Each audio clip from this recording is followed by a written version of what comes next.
Okay guys, so this is my modded Nintendo Switch OLED. So, ang SD card nito is 128 gig. So, gagawin ko siya guys na 512 gig. So, kapag modded kasi guys yung ating Nintendo Switch, hindi mo siya pwedeng basta lagyan lang ng 512 gig, hindi siya gagana. So, turo na lang sa inyo guys yung step by step para kung sakaling gusto nyo rin mag-upgrade, magawa nyo na maayos.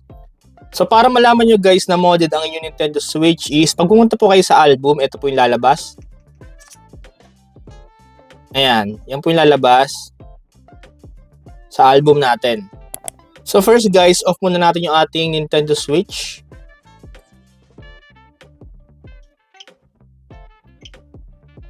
And then next guys, kailangan po natin ng latest na firmware. As of now, ang latest po is 19.0.1. So itong file na to guys, kailangan po natin siyang ilagay sa ating bagong SD card. So ito po yung itsura ng ating file. Ayan guys, ang itsura niyan. So lahat po yan kailangan po nating ilagay sa ating bagong SD card. So open na natin guys yung ating lalagay na 512 gig. Mas okay guys pagka gamit nyo is SanDisk tapos yung Extreme. Make sure lang din guys na original kasi pag mga fake pwede siyang mag-corrupt or hindi basahin or hindi gumana sa ating Nintendo Switch. Okay guys, so ito yung ating SanDisk Extreme na 512 gig. So, para malagyan natin ito guys ng file, kailangan po natin gumamit ng OTG card reader. So, pwede rin po kayong gumamit ng PC.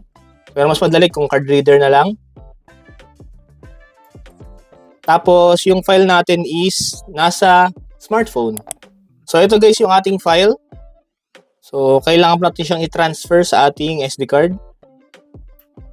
So, ayan guys, ang ating 512 binasa na. So, yung file na kailangan natin is, puntahan muna natin. So, ayan po siya, 19.01. So, lahat po yan is copy natin sa ating bagong SD card. Select all and then copy. Punta po tayo sa memory card natin. So, ayan, and then copy lang po natin. Kailangan po lahat guys makopy .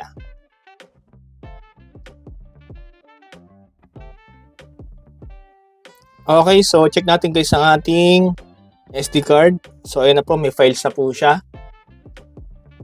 So make sure guys latest na firmware po ang ilalagay nyo. So sa ngayon kasi, as of now, ito yung latest. So eject na po natin. Unmount. Okay, so next guys, alisin na natin yung ating 128 dito sa ating switch. Next guys, lagay na po natin yung ating bagong 512 gig.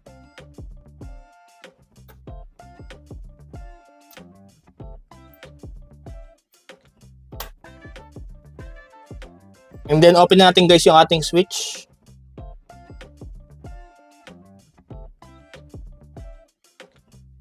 Okay, so lagay mo natin guys yung date tsaka yung tamang oras. Okay. So next step guys, punta po tayo sa ating eMMC.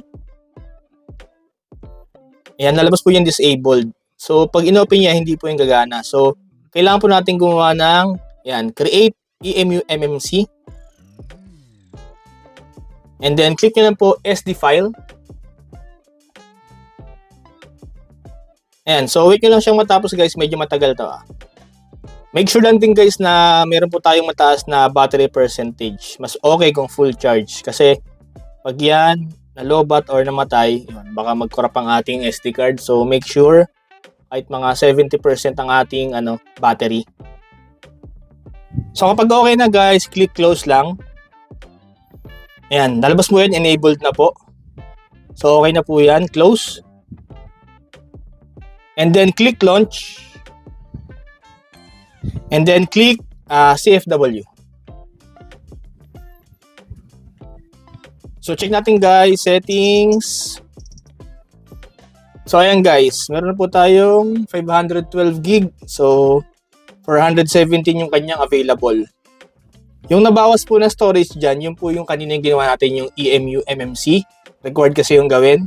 So ito yung pwede natin gamitin guys para makapag-install ng games, 417 gig. So okay na yun guys, pwede na po tayo mag-install ng mga games sa ating modded na Nintendo Switch.